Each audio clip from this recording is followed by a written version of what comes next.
परम पूज्य स्वामी ज्ञानानंद जी महाराज, आदरणीय महामंडलेश्वर जी,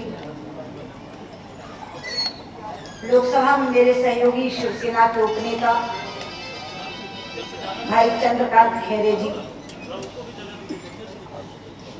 राष्ट्रीय गोधन महासंघ के संयोजक भाई विजय खुराना जी,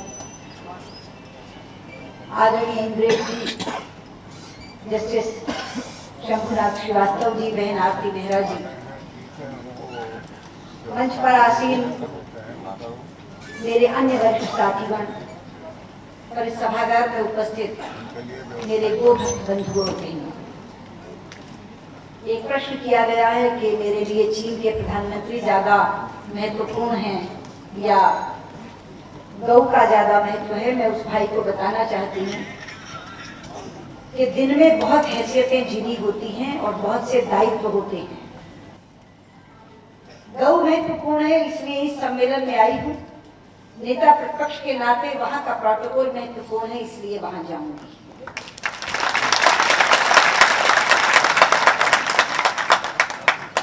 मित्रों, देश में तरह तरह के वर्गों से संबंधित राष्ट्रीय सम्मेलन होते रहते हैं। कभी महिलाओं से संबंधित होता है, कभी युवाओं से संबंधित होता है, कभी वृद्धों से संबंधित होता है, कभी बच्चों से संबंधित होता है।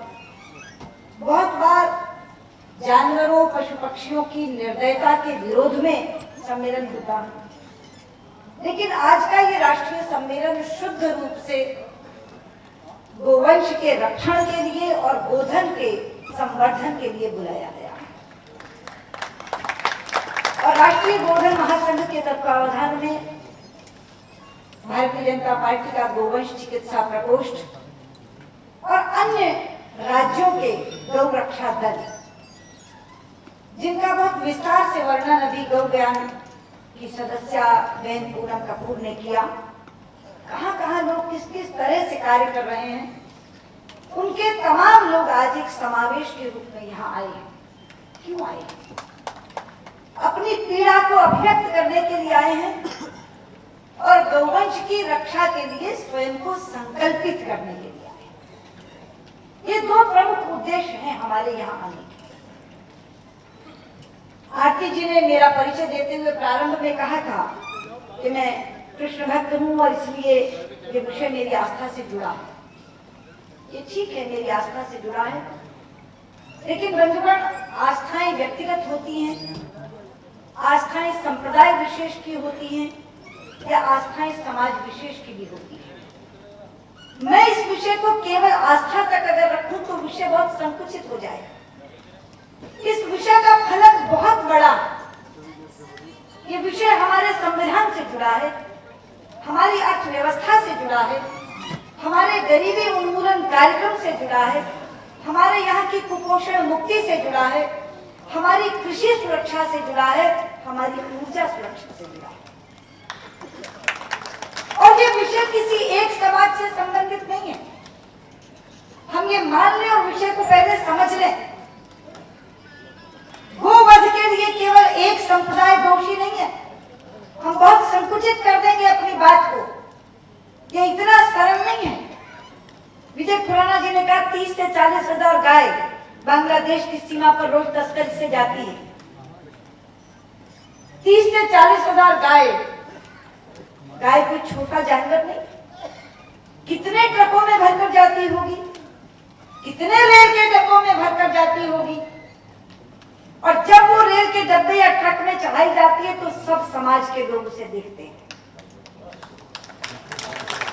जिस स्टेशन पर उतारी जाती है वहां सब समाजों के लोग मुंह फेर लेते हैं।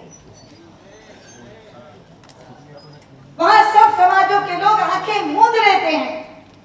और उससे भी ज्यादा जिस सीमा से वो बांग्लादेश की सीमा में प्रवेश करती है, वहां खड़े हुए जवान भी हर समाज के होते हैं, जो केवल चंद रुपए अपनी जेब में डाल करके अपनी आंखें फेर कर खड़े हो जाते हैं और तस्करी होने देते हैं। तो कोई एक संप्रदाय या एक समाज दोषी नहीं है। हमारा लालच, हमारा लोभ, सारे समाजों के लोग समाज की दूसरे समाज से नहीं है मित्रों। लड़ाई संवेदनशीलता बनाम संवेदनहीनता की है। लड़ाई भ्रष्टाचार बनाम ईमानदारी की है। लड़ाई संविधान का उल्लंघन करने वालों और संविधान को मानने वालों की। ये लड़ाई बहुत बड़ी है। मैं तो गौ ज्ञान के बच्चों को एक बार पहले मिली थी और आज मिली। मेरा नमन करने को मन करता है, मेरा माथा झुकता है इन बच्चों को। इस उम्र के बालक जीन्स और टी शर्ट पहनने वाले ये बच्चे कोई देखकर कोई कह सकता कि ये गौ भक्ति के लिए, गौओं की रक्षा के लिए आगे ले जाते होंगे रेलों के आगे, रात भर बैठे रहते होंगे पुलिस थानों में। जब गायों को बचाते हैं तो उनके लिए भीख मांगते होंगे जमीन की कि जहां गौशाला स्थापित कर दें। इनमें संवेदनशीलता भरने का काम जो ऋषि मुनि हिमालय पर बैठकर कर रहे हैं, मेरा मस्तक प्रणाम करता है, उनको नमन करता है।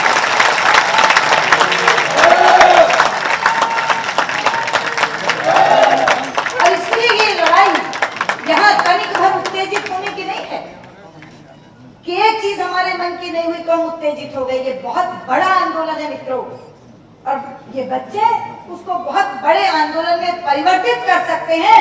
जो सहायता उन्होंने हमसे मांगी है वो सहायता हम देने को तैयार हैं। उनका मन कितनी शिद्दत से भरा हुआ, वो शिद्दत चाहिए हमें। जिस साहस से वो लड़ाई लड़ते हैं वो साहस चाहिए हमें। जिस ईमानदारी से वो काम कर रहे हैं वो ईमानदारी चाहिए हमें। मैंने कहा था ये विषय संविधान से जुड़ा हुआ है। भारतीय संविधान के दो प्रमुख अध्याय हैं। एक अध्याय मौलिक अधिकारों का है, दूसरा नीति निर्देशक सिद्धांतों का है। भारतीय संविधान ने राज्य पर यह जिम्मेदारी डाली है कि तुम गोवंश की रक्षा करोगे और उसके लिए कानून बनाओगे। अगर वो कानून नहीं बना तो वो संविधान का उल्लंघन हुआ। हर राज्य सरकार कानून बनाएगी, केंद्र सरकार कानून बनाएगी। गोवंश की रक्षा का दायित्व इस देश के संविधान निर्माताओं ने हम पर डाला है, शासन करने वाले शासकों पर डाला। इसलिए ये लड़ाई संविधान की भी है। जहां तक अर्थव्यवस्था का सवाल है, गाय धुरी है हमारी अर्थव्यवस्था की। कृष्ण ने ऐसे ही पूजा नहीं की गाय की। क्योंकि हमारा देश धर्म से जुड़ा हुआ है, इसलिए हमारे धर्माचार्य हर चीज को धर्म से जोड़ देते हैं ताकि जल्दी जनता को समझ में आ जाए। जब धर्माचार्य बोलते हैं तो लोग तर्क कुतर्क नहीं करते, सवाल नहीं पूछते, सीधे उसकी पालना करना शुरू कर देते हैं। अभी तुलसी का पौधा यहाँ आपको दिया गया, सबको एक एक तुलसी दी गई। हम तुलसी को भी तुलसी माता कहते हैं। अपने घर में तुलसी चौरा लगाते हैं, रोज सुबह उसमें जल चढ़ाते हैं, शाम के समय दीपक जलाते हैं। क्यों? और भी तो इतने पौधे हैं, और भी तो इतने पत्ते हैं, तुलसी के पत्ते को इतना महत्व क्यों? जब वैज्ञानिक रहस्य देखा गया तो पता लगा कि आयुर्वेद के मुताबिक 3 जो प्रमुख कारण हैं शरीर में रोग के, वो है वात, पित्त और कफ। अकेला पौधा है तुलसी का एक पत्ता, जिसके ग्रहण करने से वात भी मरता है, पित्त भी समाप्त होता है और कफ भी खत्म होता है। लेकिन तुलसी के पत्ते में एक कमी है, एक दुर्गुण है, उसमें पारा होता है। इसलिए अगर उसे चबाकर खाया जाए तो दांत खराब हो जाते हैं। तो धर्माचार्यों ने कहा कि तुलसी का पत्ता ग्रहण भी किया जाए और चबाया भी ना जाए, इसका मतलब उसे पानी से निगला जाए। तो कैसे कहें पानी से निगलो? उन्होंने उसे सुबह के चरणामृत का अंग बना दिया। जब आप मंदिर में जाते हैं, चरणामृत लेते हैं, तो पंडित जी आपको क्या देते हैं? जल के साथ इतना सा तुलसी दल, जिसके साथ आप उसको निगल लेते हैं। इस तरह के वैज्ञानिक रहस्य बहुत हैं। मैं घंटों घंटों उन वैज्ञानिक रहस्यों पर बोल सकती हूँ जिनको हमारे धर्माचार्यों ने कह दिया कि पीपल में पानी दो। इसी तरह से कहा गौ की पूजा करो। गोपाष्टमी के दिन तिलक लगाया, हमेशा कृष्ण गौ को साथ लेकर के रखते थे। क्यों? कभी किसी अन्य प्राणी का, अन्य किसी जानवर का मल आपने इस्तेमाल किया? यहाँ गोबर से हम घर लीपते हैं और आंगन लीप कर उस पर बैठते हैं, और जब पूजा करनी होती है तो पंडित जी कहते हैं कि पवित्र करने के लिए स्थान को सबसे पहले गोबर से लीपो। जो दूध देती है तो उसका दही बनता है, मक्खन बनता है, घी बनता है। पंचगव्य हमारे लिए पंच अमृत माने गए हैं। तो एक ऐसी प्राणी, एक ऐसी गाय जो केवल घास पर जीती है, हरा चारा खाती है, आपसे कुछ मांगती नहीं। अगर आप उसकी गर्दन सहला दो तो करुणामय आंखों से आशीर्वाद देती है। कभी देखिएगा उसकी आंखों में शुभाशीष देती है,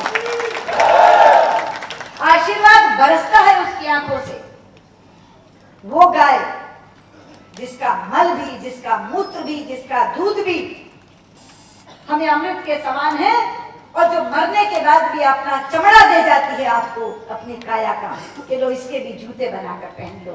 और हमारे यहाँ लिख दिया कि तुम जब मरोगे तो भी वैतरणी पार कराने के लिए यही गऊ आएगी जिसकी पूंछ पकड़ के तुम जा सकते। तो धर्म और आस्था के साथ, धर्म और आस्था के साथ इसको इसलिए जोड़ा गया ताकि आप इसकी रक्षा करो।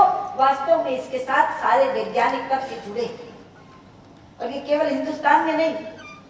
एक बार वियतनाम का एक प्रतिनिधिमंडल आया था, एक संसदीय कार्य समिति के सामने उनसे बात हुई, तो उनको कहा कि आपने अपने यहाँ गरीबी उन्मूलन कैसे किया?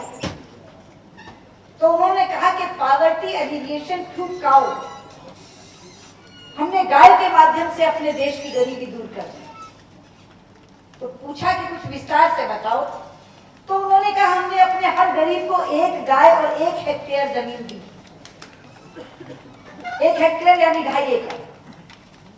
उसमें वो चारा बोते थे, वहां से गाय का फॉडर आता था, और गाय का पूरा दूध हमारे चिलिंग सेंटर ले लेते थे, इतना छोड़कर के उनके बच्चे पी सके, और उसका पैसा उन्हें तुरंत मिल जाता था।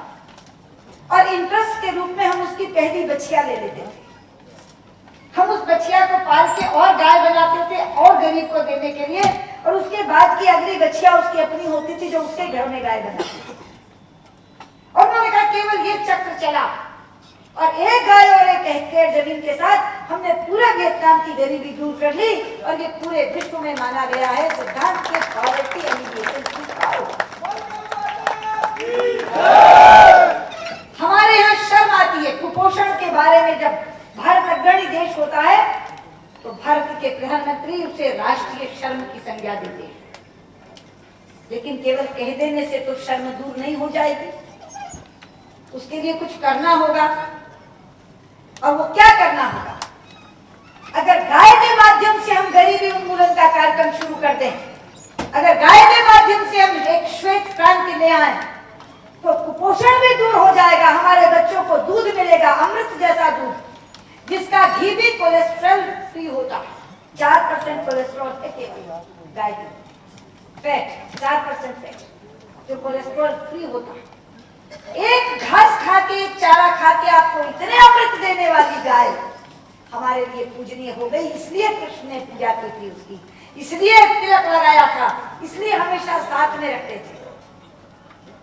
तो इसलिए सारे कृष्ण भक्त तो मानते ही हैं, लेकिन मैं फिर कहना चाहती हूँ कि ये केवल हिंदू समाज की आस्था का विषय नहीं है, ये भारत की अर्थव्यवस्था के कारण से भारत के शासकों का विषय है, ये भारत के संविधान के नीति निर्देशक सिद्धांतों के कारण से भारत की तमाम राज्य सरकारों का भी विषय है, और ये भारत के गरीबी उन्मूलन के कारण से भारत के अर्थशास्त्रियों का भी विषय है, और ये भारत के बच्चों के कुपोषण को खत्म करने के लिए ये महिला और बाल विज्ञान का भी विषय है। इसका बहुत बड़ा फलक है। और इसीलिए आज जब मैं प्रस्ताव देख रही थी, सारे प्रस्ताव देखे मैंने जो इनके यहाँ आए, बांग्लादेश से तस्करी रोकने का प्रस्ताव आया है, रेल में जो गायों को चढ़ाने की अनुमति दी गई है वो अनुमति वापस ली जाए, वो अपने आप में बड़ी निर्मम और निर्दयी अनुमति है, उसका भी प्रस्ताव आया। पाकिस्तान में गोमांस के निर्यात का भी प्रस्ताव आया, वैसे भी गोमांस के निर्यात पर पाबंदी लगाने का प्रस्ताव आया। सारे प्रस्ताव देखे, एक प्रस्ताव मुझे नहीं दिखा, मुझे लगता है वो प्रस्ताव भी होना चाहिए। हर गांव में पहले गोचर भूमि होती है, रेवेन्यू रिकॉर्ड्स में लिखा लेकिन सारी गोचर भूमि का अतिक्रमण हो गया। अब ये गोचर भूमि का अतिक्रमण क्या एक समुदाय के लोगों ने किया? ये भी तो सब समाज के लोगों ने किया। ये जो लालच आ गया है, प्रकृति ने जब सृष्टि बनाई थी तो हर प्राणी के रहने की जगह बनाई थी, लेकिन आज मानव मनुष्य इतना लालची हो गया है कि जो वन्य प्राणियों के लिए वन बनाए थे उन्हें भी काट रहा है, वन भूमि भी कम कर रहा है, और जो गांवों ने अपनी संवेदनशीलता रखते हुए गायों की घास और चारे के लिए गोचर भूमि बनाई थी, हर जगह अलग अलग नए नाम से इसको कहा जाता है, हरियाणा में उसे गोचर भूमि कहा जाता है, उस भूमि का भी अतिक्रमण कर दिया। मकान बनाने की हवस, जमीन हड़पाने की हवस वो खत्म कर रही है इन संवेदनाओं को। और यही कारण है कि जब वन्य प्राणियों की जगह ले ली जाती है, वन खाली हो जाते हैं, तो तेंदुए शहर में आने लगते हैं और शहर में आकर मानव के बच्चों को खाने लगते हैं।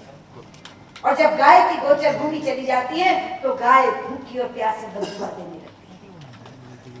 अरे गाय तो ऐसी है कि जब दूध देना बंद कर देती है उसके बाद भी वो उपयोगी और लाभकारी रहती है। अकेले उसके गोबर से अगर आप बायोगैस प्लांट बना लो तो उसका खर्चा निकल आता है, वो तो आप पर खर्चा डालते ही नहीं। एक ऐसी प्राणी, इसलिए एक प्रस्ताव गोचर भूमि पर अतिक्रमण हटाने का सभी राज्य सरकारों को निर्देशित करके, केंद्र सरकार को निर्देशित करके कि सारी गोचर भूमि का अतिक्रमण हटे, ताकि हमारी गैया हरी घास ना खा सके, हरा चारा वहां से खा सके। इसलिए आज जो हम यहाँ इकट्ठे हुए हैं, केवल भाषणबाजी करने के लिए इकट्ठे नहीं हुए, ताली बजाकर उठ जाने के लिए इकट्ठे नहीं हुए, हम यहाँ संकल्पित करने के लिए इकट्ठे हुए। जिस समय स्वामी ज्ञानानंद जी मुझे मिले थे तो दो बातें उन्होंने रखी थी। एक तो ये कि राष्ट्रपति जी से हमें मिलवा दें, और एक संसद में मैंने उन्हें कहा था कि मैं 5 सदस्यीय समिति बनाऊंगी, गौरक्षण संसद। वो गौरक्षण हमने राष्ट्रपति जी से मिलवा दिया, गौरक्षण संसद हमने बनाई है। मैं चाहूंगी कि एक बार स्वामी जी के साथ वो बैठे, लेकिन ये गौ ज्ञान के बच्चे उसमें आ जाए, ताकि गौ ज्ञान के बच्चों को हम MP के नंबर दे देंगे, टेलीफोन नंबर दे देंगे कि रात को 12 बजे भी अगर आप उनको फोन करेंगी तो वो हमारे सांसद जहां आप चाहेंगे वहां फोन करके बताएंगे, और वो बड़े वजनदार सांसद होंगे। इसलिए 5 सांसदों की गौरक्षण संसद हमने बनाई, 5 से प्रारंभ किया। एक बार पता चल जाएगा तो कितने ही सांसद स्वयं अपने आप को ऑफर करेंगे कि बहन जी हमको इसमें जोड़िए, हमको इसमें जोड़िए, क्योंकि ये कार्य ऐसा है जिसके साथ लोग जुड़ना चाहते हैं। और मैंने ये कहा कि ये आज का सम्मेलन एक आंदोलन का रूप लेगा, एक बहुत बड़ा आंदोलन बनेगा ये, और हम लोग अपने जीवन के कुछ ध्येय तय करते हैं। जैसे विजय खुराना जी ने अपना जीवन समर्पित कर दिया, अब उनको गाय के अलावा कुछ सूझता नहीं। अगर बाकी लोग पूरा समय न भी दे पाए, पूर्णकालिक न भी बन पाए क्योंकि अन्य काम है, तो भी हम निमित्त जरूर बनेंगे इस आंदोलन का। इसलिए मैं आज कहने आई हूँ कि ये सम्मेलन अन्य सम्मेलनों की तरह केवल भाषण करके उठ जाने का नहीं है, भाषण सुनकर ताली बजाकर उठ जाने का नहीं है, बल्कि ये सम्मेलन अपनी पीड़ा व्यक्त करने का भी है और स्वयं को संकल्पित करने का भी है। जितने प्रस्ताव यहाँ पारित होने जा रहे हैं, मैं स्वयं को उससे संबद्ध करती हूँ, और उन प्रस्तावों पर संसद के माध्यम से जो कुछ करना होगा उसके लिए अपने आप को वचनबद्ध भी करती हूँ और अपनी कुछ आपके सामने बहुत बहुत